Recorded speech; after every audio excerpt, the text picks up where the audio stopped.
우리가 사회에서나 또 교회 생활을 하면서 어떤 일을 준비해야 할 때가 있습니다.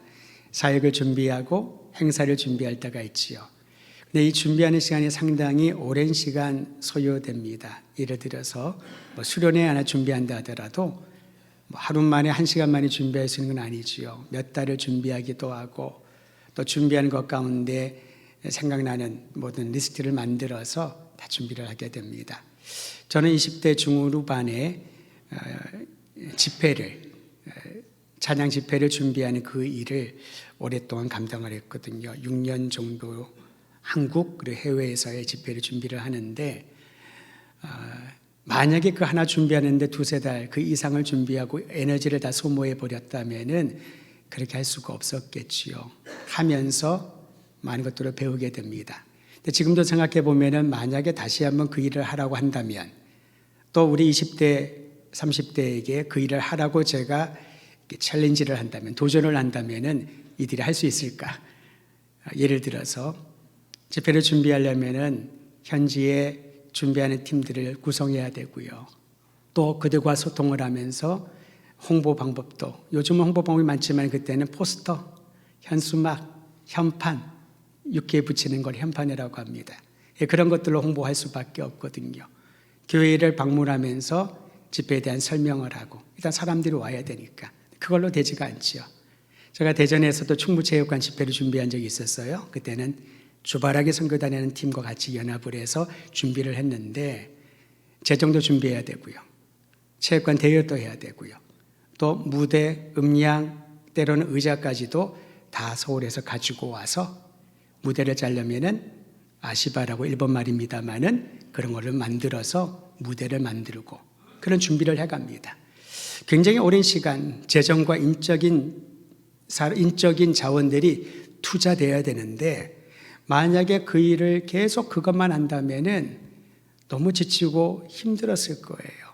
하나 사역을 준비하다가 완전히 녹진되는 분들, 소진되는 분들이 얼마나 많이 있습니까?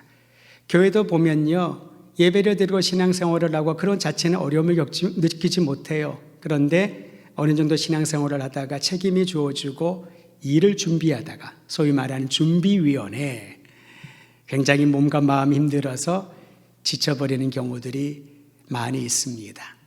그런데 여러분, 성경을 읽다 보면은 우리가 생각하고 제가 언급한 것과 비교가 안 될 정도로 엄청나게 많은 사람들을 대상으로 예수님께서 3년 동안 계시는 동안에 공적인 사역 가운데 말씀을 전하고 오늘날로 말하면은 집회를 하시잖아요.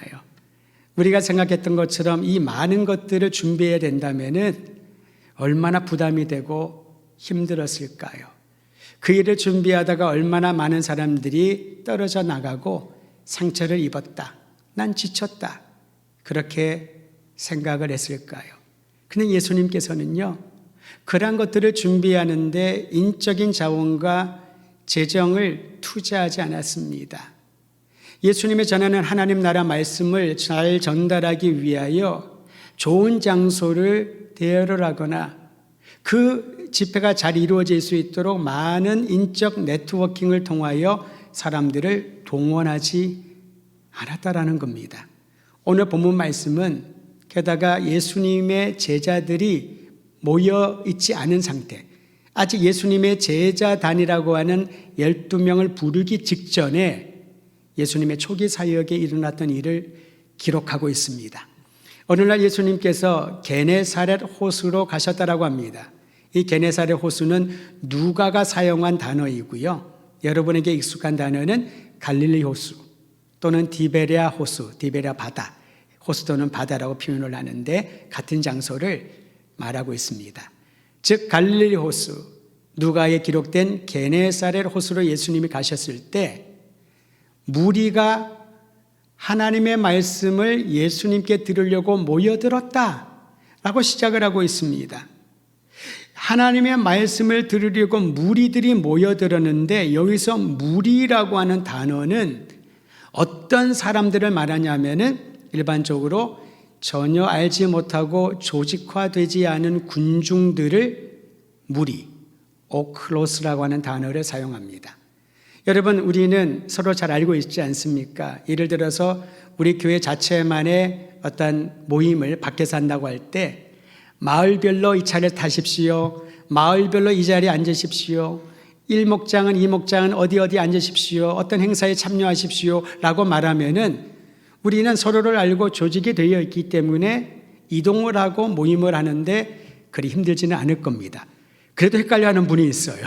우리 마을 어디에 가야 되냐고, 우리 목장은 자리가 어디냐고, 그렇게 헷갈려 하는데, 여기서 말하는 무리들은요 불특정 다수입니다. 서로를 모르는 사람들, 단 하나 예수님을 만나고 싶어서, 예수님이 가르치는 하나님의 말씀을 듣고 싶어서 모여든 사람들이다 보니까 통제가 힘들었을 겁니다. 10명, 20명은 통제하기 쉽습니다. 200명도 통제가 가능할 거예요. 그러나 이제 1000명 단위를 올라가면은 우리는 숫자도 헤아리기가 어렵고 통제 자체는 어렵습니다. 예수님을 따르는 제자들도 이때는 구성되지 않았다라고 했습니다. 그저 예수님께서 홀로 이 모든 사람들을 그들의 필요를 채워주기 위하여 무엇인가를 하셔야 됐었습니다. 그래서 예수님은 하나님 나라 말씀을 전하고 많은 사람들에게 복음을 전파할 때에 상황을 잘 보시고 상황에 맞추어서 말씀을 전할 수 있는 분위기를 마련하는 것을 우리는 성경을 통하여 발견하게 됩니다. 어떻게 하셨냐면 예수님이 그 주변을 보니 배 두 척이 있었다. 배 두 척이 있는 것을 보셨습니다. 그리고 배 앞에서 어부들이 그물을 싣고 수선을 하고 있었다는 거지요. 다시 말하면 바로 직전이나 얼마 전에 바다 가서 어부를 하다가 이제 돌아온 사람들, 어부들이 거기서 일을 하고 있었다는 겁니다. 그때 예수님께서 한 배에 오르셨는데 그 배가 시몬이란 사람의 배였다. 여러분, 시몬 베드로 아시죠? 시몬이 그 소유주였다라고 말합니다. 그리고 예수님께서는 시몬에게 배를 육지에서 조금 떼어 놓아 달라고 요청을 하십니다. 의아했겠지만 시몬은 예수님의 요청을 따라 자신의 배를 게네사렛 호수에서 조금 떼어 놓습니다. 여러분, 그림이 연상되시나요? 지금까지 제가 나누었던 것을 한 장의 그림으로 여러분에게 보여드리면 이런 모습입니다. 예수님께서 시몬의 배를 호숫가에서 조금 떼우라. 시몬은 그 안에 있겠죠. 배 위에 타고 있겠죠. 사람들이 예수님을 보기 위해서 앞에는 키 작은 사람들, 키 좀 큰 사람 뒤에, 보통 사진 찍으면 그래요. 키 작은 사람은 중앙에 오시라고. 그래서 항상 저는 센터가 되는 특권을 누리고 있지 않습니까? 그렇게 사람들이 자연스럽게 통제가 되고 모여들게 됩니다. 예수님은 자연스럽게 강당과 회중석을 마련하셨던 겁니다. 주님의 탁월한 센스가 보여지는 거죠. 여러분, 여기서 우리는 한 가지 적용해야 될 부분이 있습니다. 주님을 섬긴다고, 주님의 일을 한다고 하면서 물론 준비를 잘 해야지요. 준비하는 사람들끼리 회의도 하고 의견도 나누고 더 효율적인 방법도 찾아야 됩니다마는 그게 중요하지 않다는 거죠. 주님의 말씀을 들어야 되는데, 그 말씀을 들을 수 있는 준비가 되어져야 되는데, 그 말씀을 들어야 될 사람들이 함께 와야 되는데, 그리고 아주 센스 있게 자연스럽게 말씀을 들을 그런 분위기를 준비하면 된다라는 거죠. 우리는 예배를 드릴 때에 주님의 말씀에 집중하기보다도 다른 것에 신경과 마음을 빼앗길 때가 참 많이 있습니다. 음향은 잘 나올까? 냉난방은 잘 될까? 자리 배치는 잘 되었을까? 어떤 옷을 입어야 적절할까? 물론 중요하지요. 그런데 그보다 더 중요한 것은 오늘 이 시간 이 자리에 나에게 말씀하시는 그 주님의 말씀에 주님의 입술을 집중하고 있는가? 그렇지 않는다면은 아무리 많은 것을 준비했다 하더라도 우리에게 필요한 하나님의 말씀을 듣지 못하고 그저 시간만 채우고 떠나갈 수 있다는 겁니다. 본문을 우리가 다시 한번 보면서 말씀이란 단어에 여러분 좀 주목해 보시기를 바랍니다. 여러 가지 단어들이 사용되었습니다. 먼저 1절에 보면 무리는 예수님이 가르치신 하나님 나라에 관한 말씀을 들으려고 왔다라고 합니다. 여기서 말씀은 로고스란 단어를 사용했습니다. 많이 들어본 적 있으시죠? 이 로고스는 헬라어인데 놀랍게도 우리 한국에 있는 많은 성도들이 헬라어 단어들을 상당수 안다는 거죠. 로고스는 무엇을 말하냐면은 불변의 진리에 관한 내용을 말합니다. 그들은 하나님의 말씀, 즉 하나님의 불변의 진리에 대한 내용을 듣고자 했던 거죠. 하나님 나라의 가치와 하나님 나라의 삶의 모습, 지침에 대하여 듣고자 했던 것이 바로 로고스의 말씀이었고, 예수님은 그 복음의 내용을 전달하셨습니다. 뿐만 아니라 예수님은 때로는 로고스, 그 진리의 내용은 추상적이고 관념적으로 우리가 이해를 하면 잘 받아들이기 어려울 수 있습니다. 그 다음에 예수님은 또 다른 말씀에서 다른 단어를 사용하십니다. 즉 사람들이 듣고 이해할 수 있는 형태로 말씀하셨다. 스피킹, 말씀을 하셨다라는 겁니다. 우리 함께 4절 읽도록 하지요. 4절입니다. 시작. 말씀을 마치시고, 거기까지만. 여기서 말하는 말씀은 로고스가 아닙니다.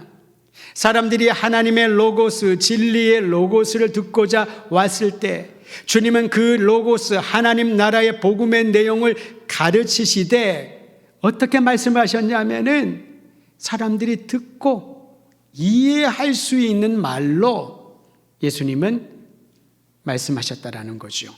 그리고 그 말씀을 마치시고 뭐라고 하셨는지 시몬에게 한 가지 요청을 합니다. 5장 4절 다시 한번 읽습니다. 시작. 말씀을 마치시고 시몬에게 이르시되 깊은 데로 가서 그물을 내려 고기를 잡으라. 예수님과 시몬은요, 이때 처음 만난 것처럼 보입니다. 물론 예수님이 이미 사역을 시작하셨기 때문에 예수님에 대하여 시몬은 소문을 들었을 겁니다. 그러니 예수님이 시몬에게 어떤 얘기를 했을 때에 그 말에 귀를 기울였던 거지요. 그러나 아직 시몬은 예수님의 제자가 아니었습니다. 사적인 관계가 형성된 것도 아닙니다. 여러분 잘 모르는 사람이 갑자기 여러분에게 다가와서 내가 좀 배가 고프니 오늘 나 위에 밥 좀 한번 사달라고. 그러면 뭐라고 생각하시겠습니까? 너무 의아해하지 않을까요? 저 사람이 나를 언제 봤다고 나에게 밥을 사달라고 하지? 오늘 내가 어디를 가야 되는데 나 차 좀 태워달라고, 나 위해서 운전 좀 해달라고 의아할 수밖에 없는 거죠. 그런데 예수님께서 시몬에게 말씀하십니다. 요청을 하시자 시몬이 매우 의외의 반응을 보였습니다. 누가복음 5장 5절 같이 읽지요. 시작. 시몬이 대답하여 이르되 선생님 잡은 것이 없지만은 말씀에 의지하여 내가 그물을 내리이다 하고, 예수님은 시몬은 개인적으로 처음 대화하는 것이었을 겁니다. 그러나 예수님이 시몬에게 배를 좀 띄워달라고, 그리고 예수님이 하나님의 진리의 말씀을, 복음을 가르치는 것을 다른 사람들은 호숫가에서 들었겠지만 시몬은 가장 가까이 배 안에서 예수님의 말씀을 들었던 거지요. 그 말씀을 들으면서 어떤 변화가 일어납니다. 그러기에 예수님의 이 의외의 요청에도 불구하고 시몬은 예수님께 반응했던 겁니다. 예수님의 반응하면서 그는 주님을 이렇게 불렀습니다. 선생님이라고요. 우리가 알고 있는 선생님이라는 단어는 랍비를 상상할 겁니다. 랍비란 단어가 선생님이라는 거죠. 율법에 정통한 교사를 그 마을에서 랍비라고 칭합니다. 유대인들의 교사들인 거죠. 그런데 여기에서 말하는 선생님은 랍비를 뜻하지 않습니다. 누가는 이 시몬의 마음에 있는 이 고백, 이 호칭을요, 에피스타테스라고 하는 단어를 씁니다. 조금 어려운 단어이죠. 이 단어 선생님이란 뜻은요, 유대 랍비와 비교가 안 되는 권위가 있고 존중받을 만한 분을 칭할 때 에피스타테스라고 하는 단어를 쓰고 우리는 이것을 선생님으로 번역했습니다. 그렇습니다, 여러분. 유대 율법에 관하여 전통에 대하여 정통하고 있는 그러한 교사로서의 랍비와 다른 무엇인가 그분의 말씀에는 권위가 있고 그 말씀에 귀 기울이게 되고 그 말씀을 신뢰할 만하고 존경하고 싶은 그 마음이 생기는 시몬에게 변화가 일어난 것입니다. 가까이에서 예수님의 입을 통하여 전파되는 하나님 나라의 말씀을 듣고 복음의 내용을 듣고 그에게 변화가 일어나 예수님을 선생님이라고 권위 있는 스승으로 불렀던 것입니다. 그렇게 시몬은 예수님의 말씀에 의지하여 그물을 내리겠다라고 응답했던 것입니다. 여러분은 말씀이란 단어에 주목하자고 했었지요. 사람들이 무리들이 모여든 것은 하나님의 말씀, 하나님의 로고스를 듣기 위함이었습니다. 그들이 알지 못하는 진리에 대하여 가르침을 받기 위하여 예수님께 모여들었습니다. 예수님은 추상적인 그런 철학적인 내용이 아닌 사람들이 듣고 어린아이도 이해할 수 있는 하나님 나라의 복음을 말로 설명하고 가르쳐 주셨습니다.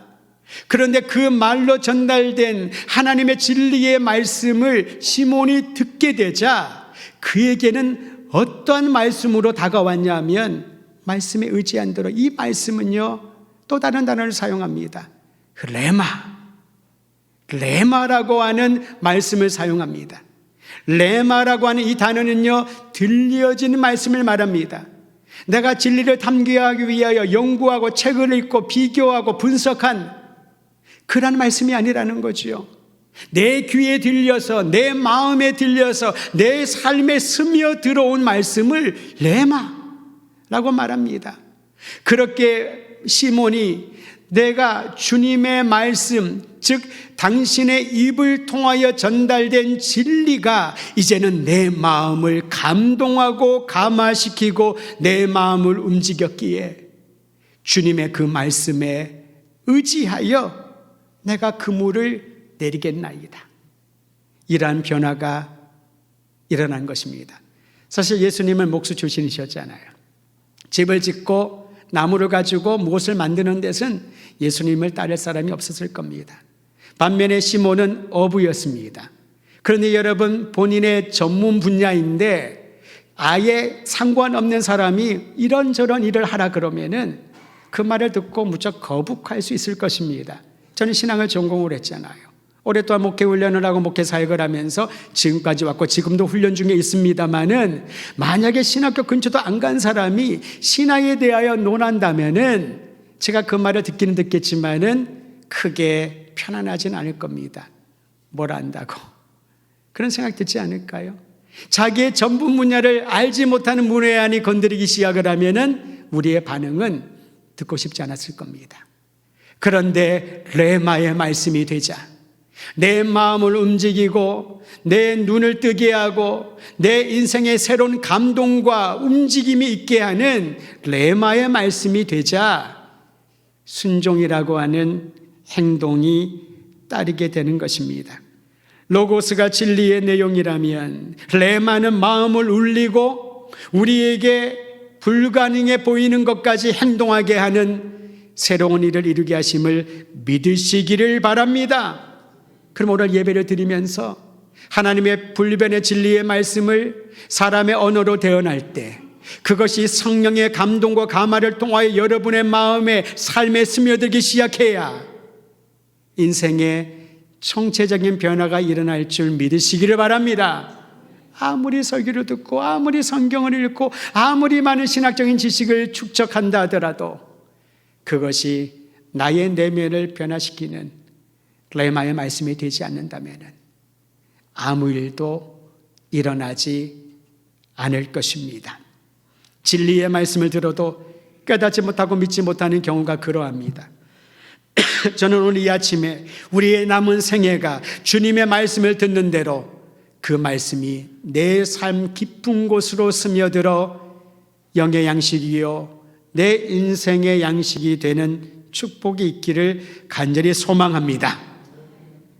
주님의 말씀이 레마가 되어 시몬의 마음을 움직이기 시작하자 여러분 어떤 일이 일어났습니까? 누가복음 5장 6절 같이 읽습니다. 시작.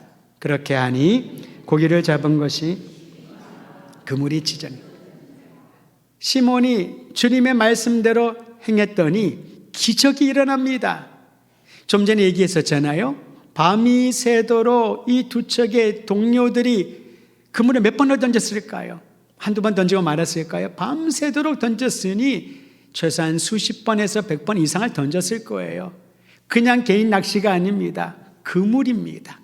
한 번 던지기 위하여 얼마나 힘을 쏟게요. 다시 거두어들여서 물고기 한 마리 없는 걸 보고 정비하여 또 던지는 그 노고를 밤이 새도록 했습니다. 낮에 일하는 것도 힘들지만은 밤에 일하는 것은 2배 이상의 심리적인 부담감을 가질 것입니다. 그런데 여러분, 주님의 말씀대로 그렇게 했더니, 그물을 던지라는 명령을 따라 그물을 던졌더니 그물이 찢어질 정도로 물고기들이 모여들었다. 성경에는 모여들었단 말은 하지 않지만은 저는 그렇게 연상이 되더군요.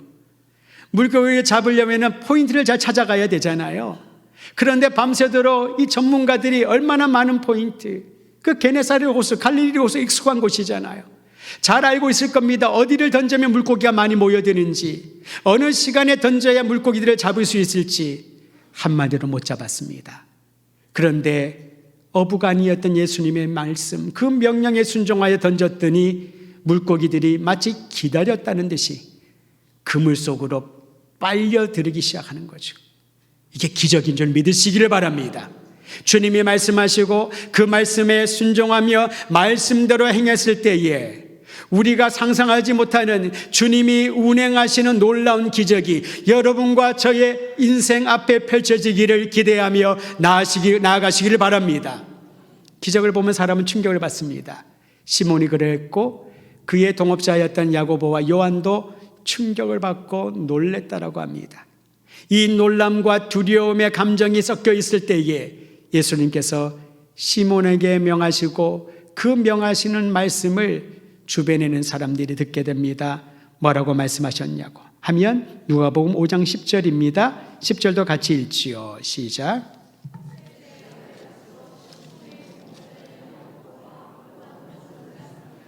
예수께서 시몬에게 이르시되 무서워하지 말라.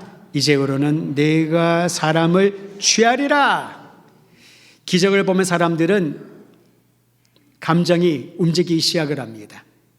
그런데 그 감정이 좋은 감정도 있지만은 두려움과 무서움이 생기기도 하죠. 이분 뭐지? 이게 어떤 일이지? 두려움이, 공포가 찾아오기도 하는 거죠. 예수님이 시몬에게 그리고 같이 있는 동료들에게 말씀하십니다. 무서워하지 말아라. 이제부터는 네가 사람을 취하리라. 여기서 취하리라라고 하는 말은요, 다른 복음서에서는 네가 사람을 낚게 되리라. 사람을 낚는 어부가 되리라. 즉 취하리라는 포획하리라, 사로잡으리라 라는 것입니다. 네가 아무리 애쓰고 노력해도 사람의 마음을 움직일 수고 변화시킬 수가 없는데, 그런데 그 불가능해 보이는 일, 그 사람의 마음을 취하고 그의 영혼을 살리는 일에 동참하게 될 것이다. 지금부터. 그것이 바로 주님의 말씀이었던 겁니다. 예수님이 직설적이고 강력하게 부르시자 시몬과 야고보와 요한은 즉각적인 반응을 보입니다. 어떤 반응이었습니까? 5장 11절 같이 있습니다. 시작. 그들이 배들을 육지에 대고 모든 것을 버려두고 예수를 따르니라. 자, 여러분 여기 잘 보셔요. 그들이 자신의 전 재산이요 생계를 유지하는 유일한 수단인 배를 육지 한곁에 대놓고 모든 것을 버려두고, 여기서 모든 것이 중요합니다. 예수를 따르니라. 근데 여러분, 예수님이 헌신해라, 재산 바쳐라, 네 시간 다 바쳐라, 나만 따라오라 말씀하셨나요? 그게 아니죠. 예수님이 말씀하신 것은 새로운 삶의 목적을 가르쳐 주신 겁니다. 이제부터 너희는 하루 먹고 또 하루 살기 위하여 가족을 부양하는 그 일에 전념하지 않고 새로운 삶의 목적을 주겠다. 사람의 가치를 너희에게 주겠다. 사람을 취하는, 사람을 살리는, 영혼을 구하는 일을 너희가 동참하게 될 것이다. 주님은 그렇게 비전을 주십니다. 사명을 주십니다. 그러자 그 사명을 받은 이들이 감동을 하고 결단을 하게 되지요. 모든 것을 버려두고 예수님을 따르고 주님의 제자가 되었다라고 말합니다. 사랑하는 성도 여러분, 오늘 주님의 말씀을 듣는 우리 모두에게 때로는 어떤 분들은 그런 생각을 합니다. 내가 주님을 섬기고 열심을 다하면은 많은 짐들이 부여될까 봐 부담스러워하지요. 주님의 일은 부담을 가지고 하는 것이 아닙니다. 내가 자원하여 기쁨으로 모든 것을 내려놓았을 때 그때로부터 주님의 일을 감당하게 되는 것이지요. 저는 어려서부터 목사가 되는 것이 꿈이었다는 걸 여러분 아시지요. 그건 꿈은 꿈이고 성장하고 훈련을 받으면서 저에게는 어떤 생각이 들었냐면은 내가 정말 목회자가 될 수 있을까? 신학교 졸업반, 신학대학원을 시험 보기 몇 달을 놔두고 저에게 그 갈등이 찾아온 거예요. 왜 하필이면 그때 왔을까? 그래서 제 마음에 내가 신학대학원에 진학하면 안 되겠다. 어려서부터 그것은 나의 꿈이었지만은 아직까지 내가 목회자 후보생의 길을 가는 것이 마음의 준비가 안 되었다라고 생각을 했을 때 하나님께서 정말 생생할 정도로 제 마음에 확인을 시켜주신 것이 목사라고 하는 일을 하는 사람이 아니라 영혼을 돌보고 영혼을 살리는 하나님의 거룩한 일에 참여할 수 있는 특권과 은혜를 받은 줄로 알고 지속해서 가라는, 그래서 신학대학원 시험을 본 거고, 저는 시험 보면서 너무 은혜를 받았어요. 보통 시험 보면 스트레스를 받잖아요. 시험을 보는데 마지막 시험 과목이 지금 없어진 것 같아요. 4번째 4교시가 신앙 고백이었어요. 어떤 분은 신앙 고백 그러면은 사도신경을 그대로 베껴 쓰더라고요. 그런 것 말고 그때 그 시험을 보면서 눈물로 시험지를 적셨던 기억이 있습니다. 이유는 하나, 나 같은 사람도 주님이 불러주셔서 영혼을 돌보고 살리는 그 일에 참여할 수 있는 마음 주심, 기회 주심, 공부하고 훈련받을 수 있는 은혜 주심에 대하여 감사였던 거죠. 하나님은 우리에게 주님을 섬기려면 다 포기해라, 모든 거 다 바쳐라, 그렇게 요구하지 않습니다. 다만 우리에게 주님을 만난 이후에 이제는 자기 자신만을 위하여 사는 것이 아니라 하나님의 뜻, 하나님의 영광, 주님의 영광을 어디에서 드러나나요? 죽어가는 영혼이 살아나는 그 현장에, 고통당하는 이들이 위로받는 그 현장에, 절망 가운데 있는 이들이 희망을 가지고 다시 일어나는 그 현장에 주님의 영광이 드러난다는 것을 오늘 말씀을 통하여 확인받게 됩니다. 진정한 삶의 목적을, 그리스도 예수를 믿는 자들에게 주신 새로운 삶의 목적, 잃어버린 영혼, 이제는 너희가 사람을 취하리라, 이제는 너희가 사람을 살리리라, 이제는 너희의 삶을 통하여 인생의 목적을 전달하는 전달자가 되리라. 이 일에 우리도 응답하는 이 아침이 되기를 간절히 소망합니다. 사랑하는 성도 여러분, 여러분과 저를 살리기 위하여, 우리 주변의 모든 이웃들과 열방을 구원으로 이끌기 위하여 자신의 생명까지 내어주신 우리 주 예수 그리스도의 놀라운 능력이 이제 레마의 말씀으로 우리의 삶을 주관하여 어떤 일을 하든지, 직장에서 가정에서 어떤 상황 가운데 있든지, 건강하든지 몸이 연약하든지, 연소하든지 연로하든지, 내가 어떤 상황에 처해 있든지 나를 통하여 사람을 취하고 사람을 살리는 일에 동참하게 하신 줄을 믿고 각 사람이 주님의 부르심에 응답하는 결단의 아침이 되기를 우리 주의 이름으로 축원드립니다.